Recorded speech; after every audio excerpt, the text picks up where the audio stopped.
मित्रों, 6 जून को दिब्के जी आते हैं अमेरिका से। 20 जून को वो प्रदर्शन पे बैठते हैं। 6 जून को जब वो आए तो दिल्ली पुलिस ने उनको परमिशन एयरपोर्ट पर ही दे दी।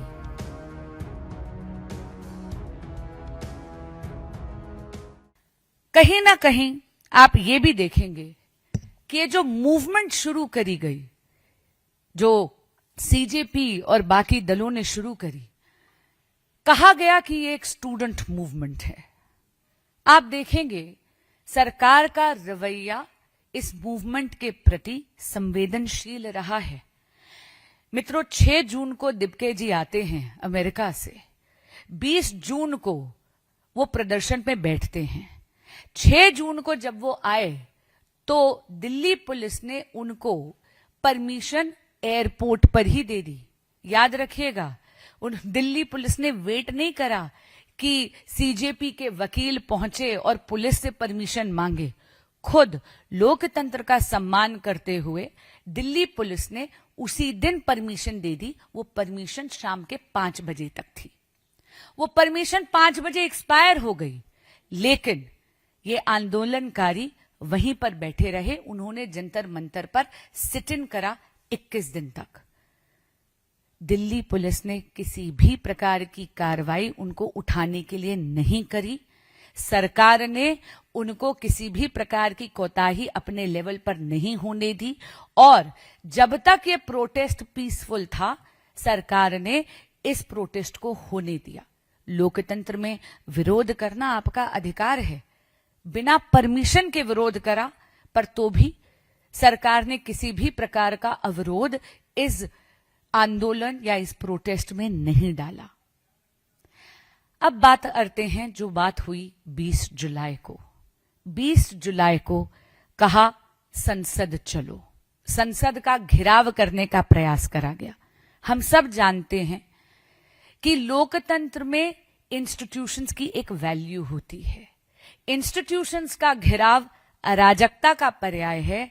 जंतर मंतर एक डेजिग्नेटेड स्पॉट है प्रोटेस्ट करने के लिए, लेकिन बिना किसी परमिशन के जब संसद का घेराव करा गया, तब भी दिल्ली पुलिस ने भी रिस्ट्रेंट दिखाया। और सरकार तो संवेदना से और संवाद के लिए, दोनों से इनके लिए तैयार थी। संसद का सत्र शुरू हुआ सुबह के 10:30 बजे। वहां से मांग आई कि वो सरकार के साथ बातचीत करना चाहते हैं। ध्यान रहे, 6 जून से लेकर और 20 जुलाई तक संवाद के लिए किसी भी प्रकार का आग्रह या मैसेज नहीं आया था। लेकिन जैसे ही उन्होंने ये मैसेज भेजा, सरकार ने तुरंत उन्हें न्योता दिया आकर आदरणीय नड्डा जी के साथ बैठकर बात करने का। 11:15 बजे इन्हें न्योता दिया गया कि आप आइए और बात करिए। वे आए और इनको कहा कि हम वार्तालाप यानी संवाद से ही इसका समाधान ढूंढते हैं। आप कृपया प्रदर्शन से उठ जाइए, प्रदर्शन मत करिए। इन्होंने आश्वासन दिया कि प्रदर्शन नहीं करेंगे। हैरान कर देने वाली बात यह है कि जब ये नड्डा जी के पास पहुंचे और सरकार ने बोला कि आपकी क्या डिमांड्स हैं, आप लिखित में ज्ञापन दीजिए, तो ये लिखित में किसी भी प्रकार का ज्ञापन लेकर नहीं आए थे। और तब नड्डा जी ने इनसे आग्रह करा कि जो भी आपकी डिमांड्स हैं वो लिखित में दे दीजिए।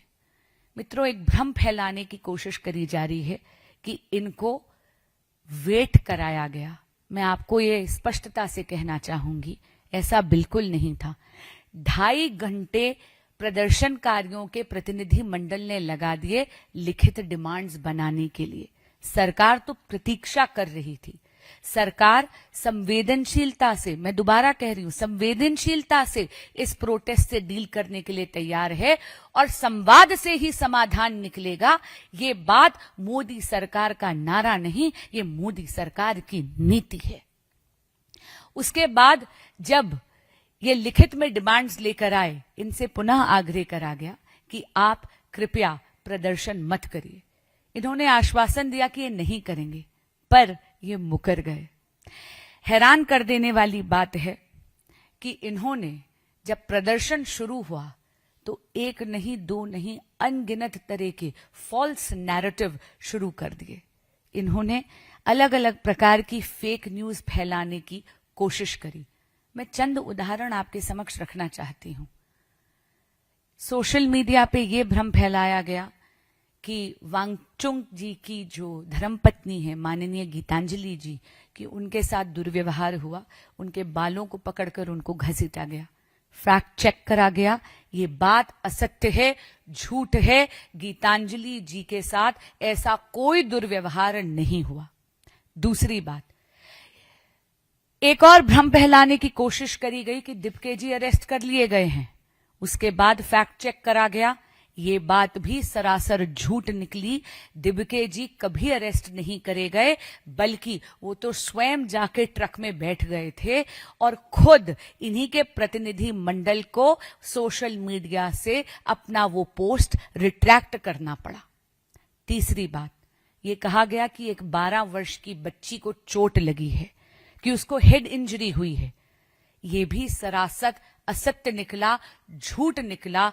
एक तरीके से एक फॉल्स नैरेटिव सोशल मीडिया पे एक सोची समझी शायद साजिश के तहत चलाने का एक प्रयास करा जा रहा था कि वो आंदोलनकारियों को भड़काएं।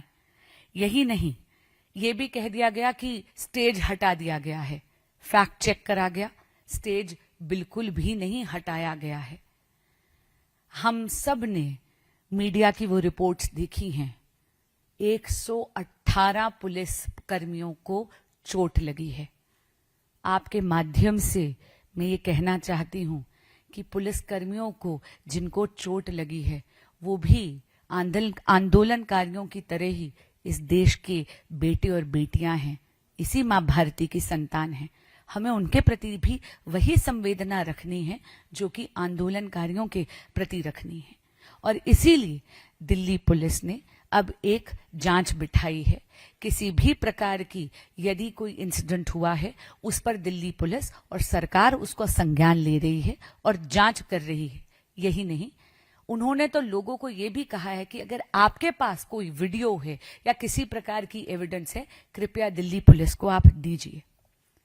पर हैरान कर देने वाली बात यह है मित्रों कि एक तरफ तो ये कहा गया कि ये स्टूडेंट्स की मूवमेंट है, लेकिन आप देख रहे हैं कि किस तरह इस मूवमेंट पे राजनीतिकरण हो रहा है। राजनीतिक रोटियां सेकने का एक काम कर रही हैं विपक्षी दल, और विपक्षी दल भी संगठित नहीं है।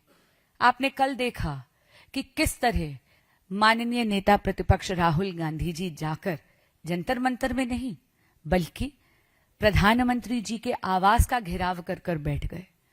हम सब जानते हैं कि प्रधानमंत्री जी का जो आवास है वो बहुत ही हाई सिक्योरिटी पॉइंट है। राहुल जी को तो स्वयं ये बात पता होनी चाहिए। अरे भाई, प्रधानमंत्री आवास में तो उनका खुद का बचपन बीता है, इन बातों से वो तो अनभिज्ञ नहीं है। उन्होंने ये कहा कि यदि सरकार सदन में चर्चा करने के लिए तैयार है तो हम उठ जाएंगे। आपने देखा कि तुरंत, क्योंकि संवाद से समाधान मोदी सरकार की नीति है, माननीय केंद्रीय राज्य मंत्री जितेंद्र सिंह जी वहां पर पहुंचे और उन्होंने राहुल जी से संवाद करने का प्रयास करा, लेकिन नेता प्रतिपक्ष अपनी बात से मुकर गए। आज 193 का नोटिस दिया गया है पार्लियामेंट में। मैंने भी नोटिस दिया है कि नीट एग्जामिनेशन पे एक खुले तरीके से एक चर्चा हो, सदन में जो भी बातें हैं वो देश के माध्यम से रखी जाएं, क्योंकि मोदी सरकार के पास छुपाने के लिए कुछ नहीं है। हम तो कमिटेड हैं, प्रतिबद्ध हैं स्टूडेंट वेलफेयर के लिए, और हम इस देश के बच्चों को जवाबदेही के लिए तैयार हैं। लेकिन ऐसा लगता है कि विपक्ष अपने उत्तरदायित्व से भी मुंह मोड़ रहा है। आप देख रहे हैं कि चर्चा का नोटिस 193 में ट्रेजरी बेंच के एमपीज ने दिया, विपक्ष ने कभी ये चर्चा नहीं मांगी। कल भी जब सदन में खड़े हुए नेता प्रतिपक्ष, कोई फॉर्मल नोटिस उन्होंने नहीं दिया, बस मुंह जबानी एक आग्रह कर दिया, एक स्लिप पे एक लाइन, एक सेंटेंस लिख के दे दी। संसद नियमों से चलता है, संसद किसी की विम्स एंड फैंसीज से नहीं चलता। इसीलिए कल आप जानते हैं, क्योंकि सेंसिटिव एरिया है, वहां से राहुल जी से आग्रह कर कर उन्हें वहां से हट जाने के लिए बोला गया। उनके पास तो सदन का मीडियम है, सदन का माध्यम है, वहां पर आकर अपनी बात पूरे के पूरे देश के समक्ष रखने का। लेकिन क्या करें, ये विपक्ष की भूमिका नहीं निभाना चाहते, ये केवल उपद्रव करना चाहते हैं। एक और हैरान कर देने वाली बात, कल आप देख रहे कि विपक्ष ही संगठित नहीं है। एक क्रेडिट की गेम, श्रेय लेने की एक ब्लेम गेम शुरू हो गई विपक्षी दलों में, मेरा आंदोलन वर्सेस तेरा आंदोलन। ये बात मुझे लगता है इसी बात का को परिलक्षित करता है कि कहीं ना कहीं ये आंदोलन और ये मूवमेंट स्टूडेंट्स के हितों की बात नहीं कर रहा, ये तो केवल राजनीतिक अवसरवाद यानी पॉलिटिकल अपॉर्चुनिज्म का एग्जाम्पल है। मैं आप सभी के माध्यम से इस देश के बच्चों को, स्टूडेंट कम्युनिटी को ये कहना चाहूंगी, आप बहुत समझदार हैं, सत्य आपसे छुपा नहीं रहेगा।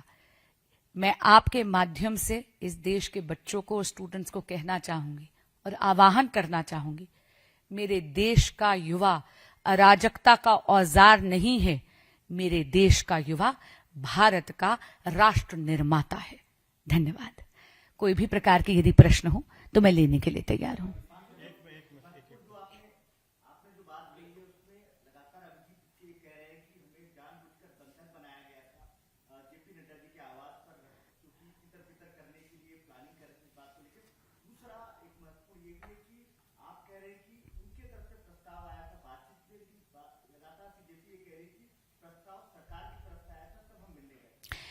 देखिए, ऐसा है, सबसे पहले तो मैं कहना चाहूंगी कि ये जो झूठ वो फैला रहे हैं कि नड्डा जी के घर पर उनको हॉस्टेज रखा गया, आप भी जानते हैं कि ये बहुत ही इररिस्पॉन्सिबल यानी गैर जिम्मेदाराना और बहुत ही इमेच्योर स्टेटमेंट है। ऐसी कोई बात नहीं हुई थी। लोकतंत्र में आपको लगता है कि एक डेमोक्रेटिकली इलेक्टेड गवर्नमेंट के रिप्रेजेंटेटिव किसी को हॉस्टेज रखेंगे?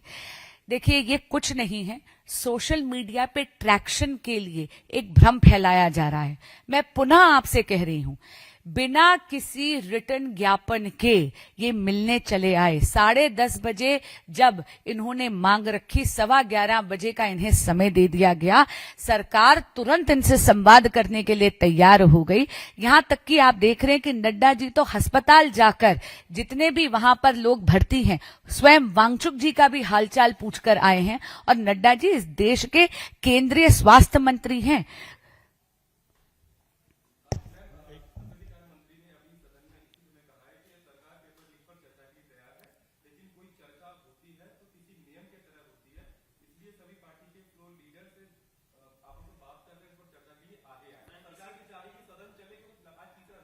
जी सॉरी जी नेता विपक्ष है राहुल गांधी और संसद के सदस्य भी हैं, जी चल रहा है तो वो घेराव करने जाते हैं, तो क्या ये आपको लगता है कि श्रेय लेने की जो आपने वोट दी है वो बात है, या फिर वो नेता विपक्ष की जिम्मेदारी से बच रहे हैं, जबकि अब चर्चा भी होना चाहिए? तो सबसे पहले मैं आपके प्रश्न का जवाब दे देती हूं।